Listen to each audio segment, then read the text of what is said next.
Power. It's a word that we hear all the time. It shaped our entire world, right? From ancient empires to modern boardrooms. But for most of us, it kind of feels like this hidden language, this secret game being played all around us. Well, today, we're pulling back the curtain on the controversial rulebook that claims to lay it all bare. I mean, really think about that for a second. Your job, your friendships, pretty much every time you talk to another human being, there are these subtle power dynamics going on. So the real question isn't if you're playing the game of power, it's whether you're playing it to win or if you're just a pawn on someone else's board. So if it's a game, where do you even find the rulebook? Well, author Robert Greene decided to write it. He dug through 3,000 years of human history, we're talking Machiavelli, Sun Tzu, Casanova, you name it, to try and figure out the timeless principles of power. And this right here is the absolute core of how Greene sees it. Notice what's missing? Any mention of morality, of good or evil. To him, power is just a tool. It's a strategic, social game that is always, and I mean always, being played. The first step is just admitting that it's happening. So out of all that research, he came up with 48 laws.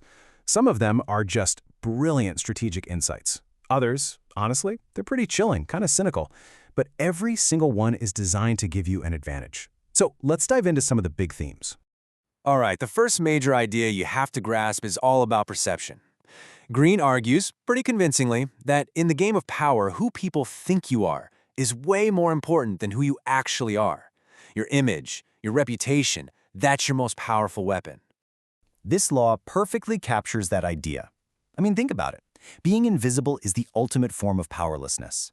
Greene brings up people like P.T. Barnum, the great showman, who knew that any attention, good or bad, keeps you in the spotlight. It makes you seem important, larger than life. The absolute worst thing that can happen to you is just to be ignored. And then there's this one, which is all about creating an aura of mystery. When you're quiet, when you're guarded with your words, people can't figure you out. They get a little nervous, and they start projecting their own ideas onto your silence.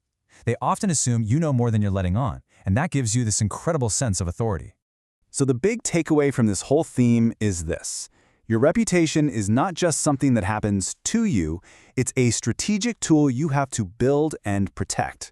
It's like your shadow. It walks into every room before you do and shapes how people see you. Greene's point is that in the game of power, that perception is often way more powerful than your actual private reality. Okay, so that brings us to our next theme. If the first one was about managing your image, this one, well, this is where things get a lot more proactive and, frankly, a lot more ruthless. This is about how you deal with the other players in the game. You can think of this one like a strategic smokescreen. If your competitors have no idea what you're actually trying to do, how can they possibly stop you?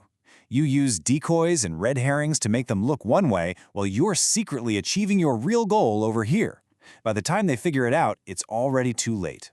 And yeah, this is one of the laws that makes a lot of people uncomfortable, and you can see why. It's laid out with this cold, hard logic. Greene basically says that history is filled with powerful people who are masters at this. They use the energy and talent of others like fuel for their own ambitions.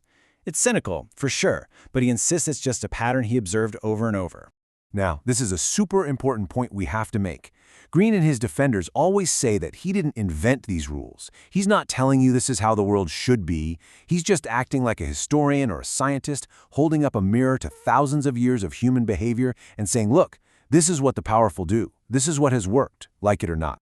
And that leads us directly to the huge debate that has always surrounded this book. What is it really? Is it a how-to guide for becoming a master manipulator, or is it actually an essential field manual for self-defense?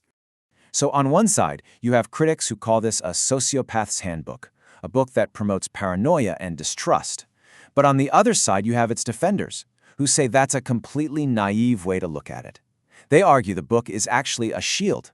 By understanding these dark tactics, you can spot them when someone's trying to use them on you, and you can protect yourself. So in the end, that's the real question the book leaves you with, isn't it? Is this a dangerous tool that shows you a darker side of humanity? Or is it a realistic playbook for a game that we're all playing anyway, with rules so important that you simply can't afford to ignore them? I guess the answer really depends on who's reading it and why.